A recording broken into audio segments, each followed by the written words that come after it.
স্বাগত আরেকবার, দেখছেন আশার বাংলাদেশ। হাফিজুর রহমান, যেটা জানতে চাচ্ছিলাম যে এই যে দৃষ্টি প্রতিবন্ধীদের ক্রিকেট বিশ্বে এটা কারা খেলছে এবং বিশেষ করে সাউথ আফ্রিকার যে বিশ্বকাপ সেখানে কোন কোন দল অংশগ্রহণ করবে? হ্যাঁ, ধন্যবাদ। আমাদের বিশ্ব ব্লাইন্ড ক্রিকেট সংস্থা হচ্ছে world blind cricket council, WBCC, এবং WBCCর মেম্বার হচ্ছে মোট 10টি দেশ, যেমন India, Pakistan, Sri Lanka, Nepal, Bangladesh, Australia, England, New Zealand, West Indies, south Africa. এই 10টি দেশ WBCCর মেম্বার। আর গত T20 ওয়ার্ল্ড কাপেও এই দেশগুলো অংশগ্রহণ করেছিল। সেক্ষেত্রে প্রত্যেকটা দেশের সাথে খেলার সুযোগ পেয়েছিল। এবারও যে সাউথ আফ্রিকাতে যে ওয়ানডে ওয়ার্ল্ড কাপ অনুষ্ঠিত হতে যাচ্ছে, সেখানেও WBCCর মেম্বার কান্ট্রিজগুলো পার্টিসিপেট করবে। আর এক্ষেত্রেও প্রত্যেক দেশের সাথে খেলার সুযোগ পাবে।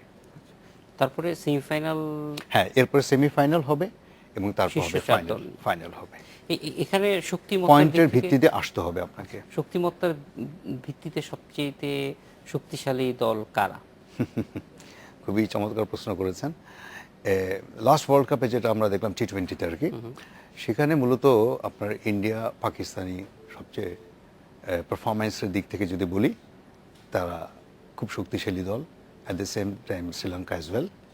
তারপরে যে দেশগুলো আছে, নেপাল, আপনার New Zealand, England, south Africa, West Indies, even Bangladesh, প্রায় এরা একে অন্যের প্রায় খুব ক্লোজ আর কি। আর বাকি যে 3টি দেশ আছে, বিশেষ করে ইন্ডিয়া, পাকিস্তান, তারা ওভারঅল অনেক ভালো লেভেলের খেলা তারা খেলে। আরেকটা জিনিস জানতে ইচ্ছা করে, আপনি বললেন যে 3 ধরনের ক্যাটাগরির প্লেয়ার থাকে একটা দলে। তাদের কি বল করার ক্ষেত্রে, রান করার ক্ষেত্রে কোনো বিশেষ সুবিধা অথবা অসুবিধা আছে? জি আছে। সেটা হলো যে একজন B1 ক্যাটাগরি ব্যাটসম্যান যখন ব্যাটিং করেন, তার সাথে অর্থাৎ একদম পুরোপুরি দৃষ্টিহীন, রাইট, এক্স্যাক্টলি তাই, সম্পূর্ণ দৃষ্টিহীন খেলোয়াড়, যাকে আমরা আমাদের ব্লাইন্ড ক্রিকেটের ভাষায় বলি B1 ক্যাটাগরি প্লেয়ার।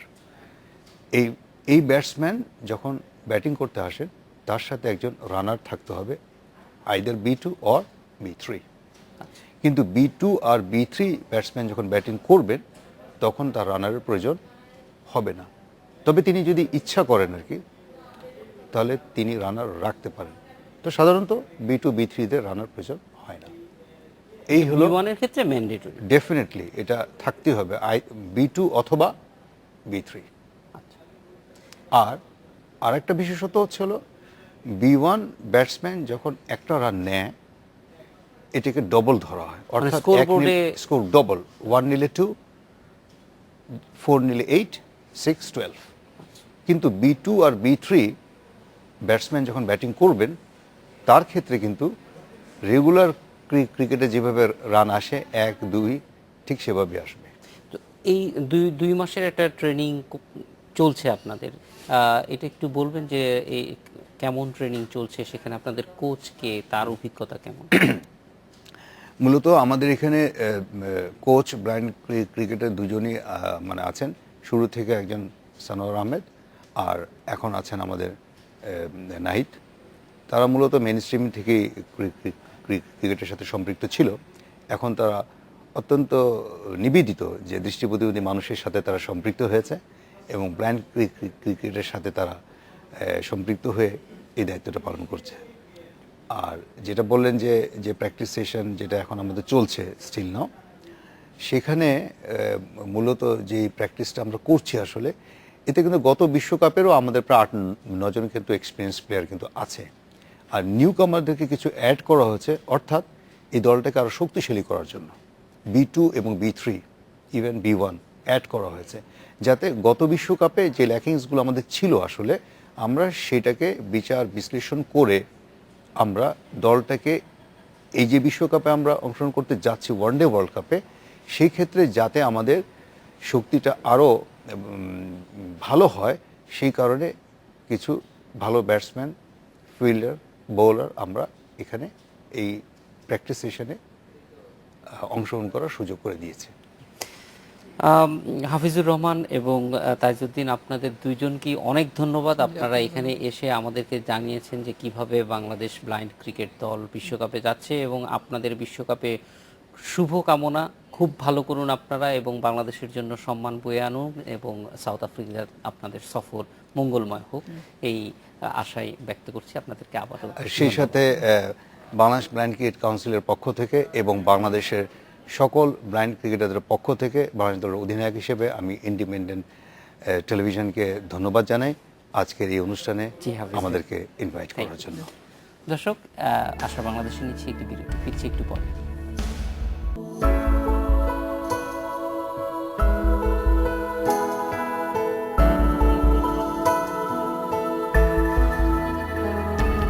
বিরতির পর ফিরে এলাম আশার বাংলাদেশে। স্বামী পরিত্যক্তা নারীদের প্রশিক্ষণ দিয়ে স্বাবলম্বী করে তুলতে নতুন প্রকল্প নিয়েছে সরকার। প্রথমে বগুড়ায় শুরু হয়েছে এই কর্মসূচি। নারীদেরকে অটো রিকশা চালানো এবং হালকা মোটরযান মেরামত শেখানো হচ্ছে এই প্রকল্পের আওতায়। কেউ প্রশিক্ষণ নিচ্ছেন মোটরসাইকেল মেরামতের, কেউ বা অটোরিকশা মেরামত এবং চালু। স্বল্প সুদের ঋণ দিয়ে তাদেরকে ব্যবসা শুরু করতেও সহায়তা করছে সরকার। আর প্রশিক্ষণ পেয়ে নিজেরাই তারা ঘুরিয়ে দিচ্ছেন তাদের ভাগ্যের চাকা। প্রথম পর্যায়ে 20 জন প্রশিক্ষণ নিয়ে এলাকার ফেরার পর তাদের দেখে উৎসাহিত হয়ে আজ যোগ দিয়েছেন আরও 40 জন।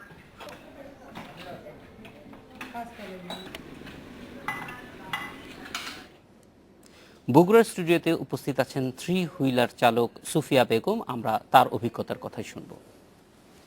সুফিয়া, স্বাগত আপনাকে। প্রথমেই জানতে চাইবো যে 3 হুইলার চালানোর ক্ষেত্রে কোনো ধরনের প্রতিবন্ধকতার মুখোমুখি হন কিনা আপনি?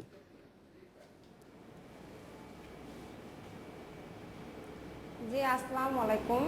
আমি চাই যে রাস্তায় সিএনজি চালাতে এবং মুখোমুখি হতে। আমি রাস্তায় সিএনজি চালিয়ে সবাইকে দেখিয়ে দিতে চাই যে হ্যাঁ, মেয়েরা পারবে রাস্তায় সিএনজি চালাতে। মেয়েরা কেন পারবে না?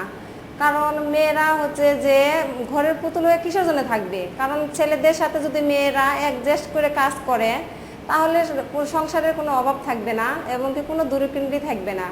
কারণ আমরা চাই যে আমরা মেয়েরা সবাইকে দেখে দিতে চাই যে হ্যাঁ, আমরা মেয়েরাও পারি রাস্তায় চলতে। আপনার মনে করেন যে রাস্তায় ঠিক মতো চলাফেরা করতে, রাস্তায় ইনকাম করার জন্যে এই কর্মস্থানীকে করা হয়েছে। এবং মনে করেন যে আমরা রাস্তায় সিএনজি চালাবো এবং কি রাস্তায় নামবো, নেমে সবাইকে বুঝিয়ে দিব, দেখিয়ে দিব যে হ্যাঁ, মেয়েরাও রাস্তায় সিএনজি চালাচ্ছে এবং কি চালাতে পারবে। সুফিয়া, আপনি তো প্রশিক্ষণ নিয়েছেন এখানে। আগ্রহ এবং আমি ইচ্ছুক। সুফিয়া, আপনি তো প্রশিক্ষণ নিয়েছেন, প্রশিক্ষণ নেয়ার পরে এখন কি করছেন?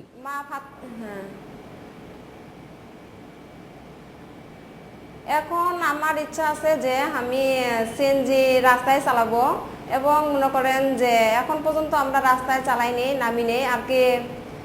ট্রেনিং সিস্টেম হিসেবে আমরা মনে করেন যে রাস্তায় চালাছি, কিন্তু এখন আমরা ট্রেনিং শেষ হয়ে গেছে। আমগড়ের জেলা মহিলা বিষয়ক কর্মকর্তা তিনি বলছে যে ব্যাংক থেকে এবং সরকার বলছে ব্যাংক থেকে আমাদের নুন করে হোক